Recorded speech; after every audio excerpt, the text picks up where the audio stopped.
Do you need to have a STEM background before you can learn data analysis and data science? I believe that question can come up to you at any point in time. The answer here is this: no.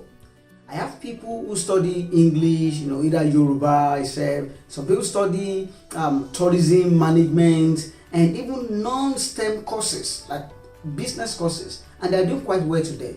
So don't let your maybe first degree, don't let it limit you from making the advance in learning data analysis or data science. Yes, it has some challenges because there are some concepts that might be new to you.